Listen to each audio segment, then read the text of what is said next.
नमस्कार। धनतेरस की हार्दिक शुभकामनाएं।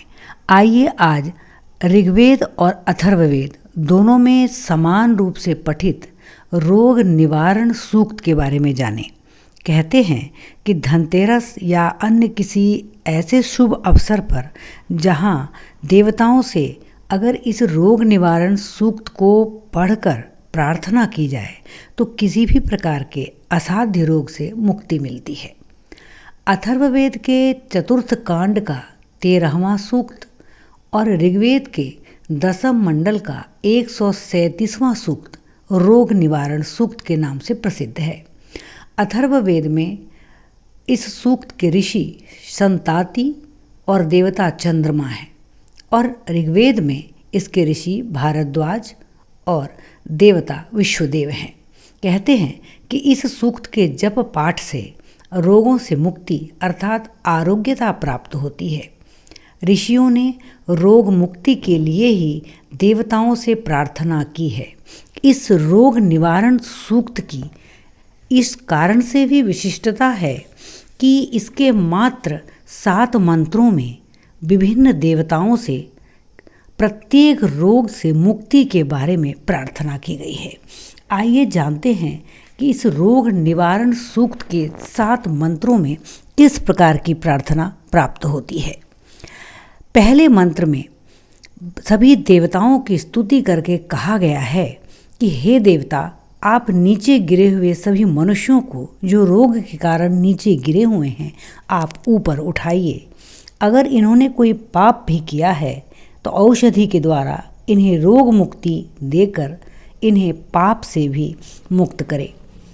साथ ही समुद्र से आने वाली और दूर भूमि पर आने वाली 2 प्रकार की वायुओं की यहाँ बात की गई है और कहा गया है कि समुद्र से आने वाला जो वायु है वह हमारे पास बल लेकर आए और जो धरती पर चलने वाली दूसरी वायु है वो हमारे सभी प्रकार के दोष को दूर करे। साथ ही ये प्रार्थना की गई है कि हे वायु देवता, औषधि यहाँ ले आइए। हे वायु देवता, जो भी दोष है उसको दूर कीजिए। किसी भी प्रकार का जो रोग है उन सभी रोगों को सुंदर संपूर्ण औषधियों के साथ आप उन रोगों को दूर कीजिए।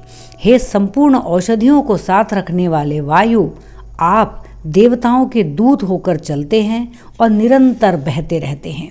तो हे वायु, विभिन्न औषधियों को अपने प्रवाह के माध्यम से यहाँ लाइए और सभी प्रकार के रोगों से मनुष्यों को मुक्त कीजिए। सबसे अच्छी बात इस सूक्त की यह है कि इसमें सभी मनुष्यों के लिए सामूहिक प्रार्थना की गई है। प्रत्येक रोग के लिए सामूहिक प्रार्थना की गई है। प्रत्येक प्रकार के कष्ट से मनुष्यों को मुक्ति कैसे दिलाई जाए, इसके लिए हमारे वैदिक ऋषि सदा से चिंतातुर रहे हैं। उन्होंने प्रार्थना की है, जैसे कि इस रोग निवारण सूक्त का जो 4था मंत्र है उस मंत्र में कहा गया है कि हे देवताओं, आप इस धरती के सभी रोगियों की रक्षा करें। हे मरुतों के समूह, रक्षा करें। सब प्रकार के प्राणियों की आप रक्षा करें, जिससे कि सभी लोग रोग दोष रहित हो जाएं। एक सामूहिक प्रार्थना कि इस सृष्टि में, इस धरती पर कोई भी व्यक्ति किसी भी प्रकार के असाध्य रोग से पीड़ित ना हो। आज धनतेरस के समय जहां हम धनवंतरी, जिन्हें औषधि और विभिन्न प्रकार के आरोग्य का देवता माना जाता है, ऐसे में यदि अथर्ववेद और ऋग्वेद में समान रूप से पठित इस विशिष्ट रोग निवारण सूक्त का पाठ किया जाए तो इसमें संदेह नहीं कि मनुष्य आरोग्य, शांति, ऐश्वर्य और विभिन्न प्रकार के सुख को पाता है। ऋषि संताति कहते हैं कि हे ईश्वर, आपके पास शांति फैलाने वाले तथा विभिन्न अविनाशी करने वाले साधनों के साथ मैं आया हूँ। एक प्रचंड बल आप हमारे भीतर भरिए, जिससे कि मैं विभिन्न प्रकार के रोगों को दूर करने की शक्ति प्राप्त करूं। यहाँ शंताति ऋषि एक वैद्य के रूप में सामने आते हैं और प्रार्थना करते हैं कि मुझे एक ऐसा प्रचंड बल दीजिए कि मैं अपने विभिन्न औषधियों के द्वारा, अपनी बातों के द्वारा, अपने मंत्रों के द्वारा और अपने हाथ के प्रयोग से सभी प्रकार के रोगों को दूर कर सकूं।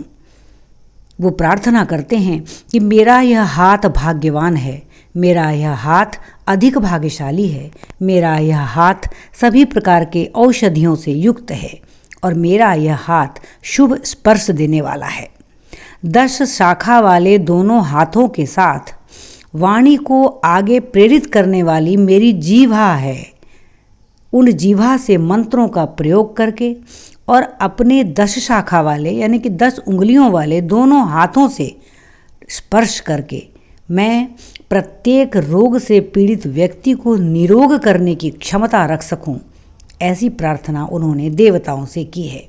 और साथ ही ये मंत्र भी बताया है जो कि इस सूक्त का 7वां मंत्र है। कहते हैं कि इस मंत्र में वो शक्ति है कि जब इस मंत्र को पढ़कर किसी बीमार व्यक्ति के सर पर या शरीर पर हाथ फेरा जाता है, स्पर्श के द्वारा अनुभूति कराई जाती है कि देवता के साथ साथ वैद्य भी आपके साथ हैं, तो किसी भी प्रकार का रोग क्यों ना हो, उस रोग से रोगी को मुक्ति प्राप्त होती है। वह मंत्र है 10 शाखा वाले दोनों हाथों के साथ मेरी वाणी को आगे प्रेरणा देने वाली मेरी जीभ है। उस निरोग करने वाले दोनों हाथों के स्पर्श से मैं किसी भी रोगी को स्वस्थ कर सकता हूँ। तो इन 7 मंत्रों में झलकती है वसुधैव कुटुंबकम की भावना और साथ ही साथ झलकती है सभी व्यक्ति के निरोग होने की कामना।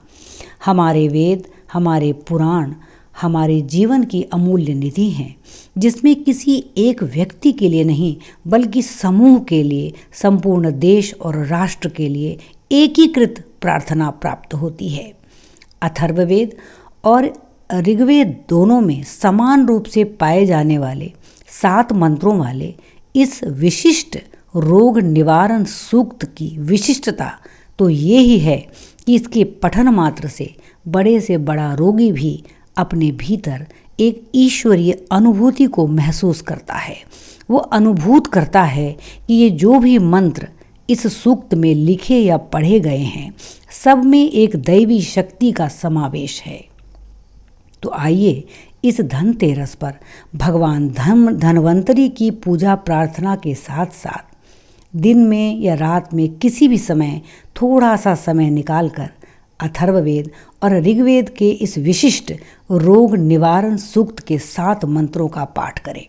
और ये आवश्यक नहीं है कि आप संस्कृत में पाठ करें, आप हिंदी में अगर इसका भावार्थ भी समझते हैं और अपने जीवन में उतारने का प्रयास करते हैं तो विभिन्न प्रकार के रोगों से स्वयं भी मुक्ति पाते हैं और आपके भीतर की प्रेरणा विभिन्न रोगियों के प्रति भी आपको सहनशील और सहिष्णु बनाती है।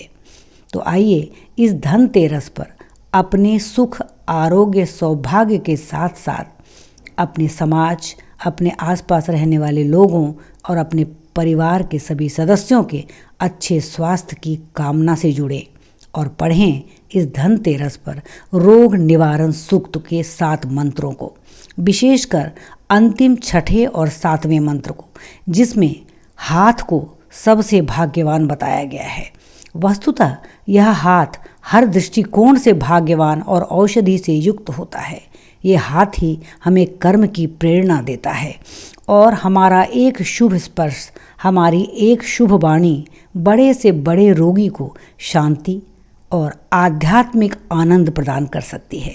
तो आइए इस धनतेरस पर भगवान धन्वंतरी, माँ लक्ष्मी, श्री गणेश, कुबेर, यमराज और विष्णु भगवान की पूजा के साथ साथ पढ़ें रोग निवारण सूक्त, जो हमारी वैदिक परंपरा का गान है, जो वसुधैव कुटुंबकम का मान है और हमारी वेदों और पुराणों की अमूल्य निधि है।